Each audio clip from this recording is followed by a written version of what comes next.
Is it possible that a dream can predict the future? I'm Rich Mussler, and this is Bitesized Bible Prophecy.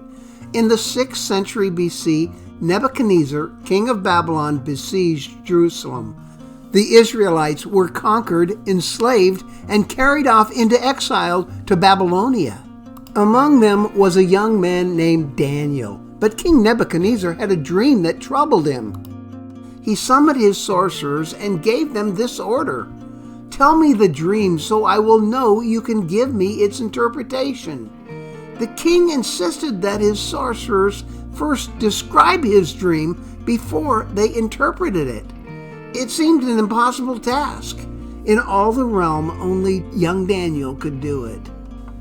He was called before the king and explained, "There is a God in heaven who reveals mysteries, and he has let King Nebuchadnezzar know what will happen in the last days.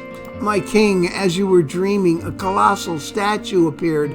That statue, tall and dazzling, was standing in front of you, and its appearance was terrifying.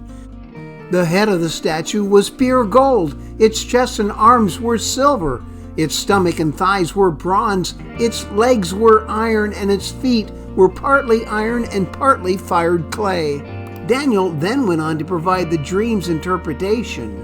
"Your Majesty, you are King of Kings. The God of heaven has given you sovereignty, power, strength, and glory.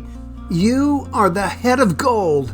After you there will arise another kingdom inferior to yours, and then another, a third kingdom of bronze, which will rule the whole earth." History tells us that the second world empire after Nebuchadnezzar's was the Medo-Persian Empire. It conquered Babylon and remained in power about 200 years.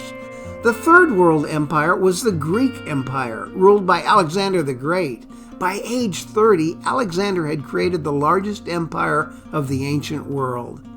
A fourth kingdom will be as strong as iron, for iron crushes and shatters everything, and like iron that smashes, it will crush and smash all the others. The successor to the Greeks was the Roman Empire. The fact that Rome is represented on two iron legs is also significant. By AD 39, the Roman Empire had divided into two geographic areas of rule.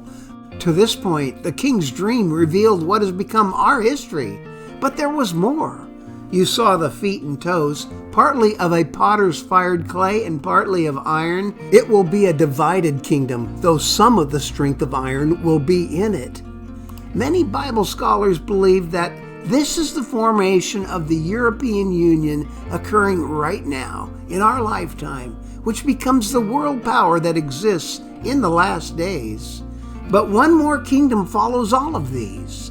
As you were watching, a stone broke off without a hand touching it, struck the statue on its feet of iron and fired clay, and crushed them. That portion of Nebuchadnezzar's dream led Daniel to issue this prophecy. In the days of those kings, the God of heaven will set up a kingdom that will never be destroyed, and this kingdom will not be left to another people. It will crush all these kingdoms and bring them to an end, but will itself endure forever. History proved that Daniel foretold exactly the coming kingdoms of this world. Jesus is coming again, this time to set up a kingdom that will never be destroyed and reign forever and ever. Are you ready to meet him face to face?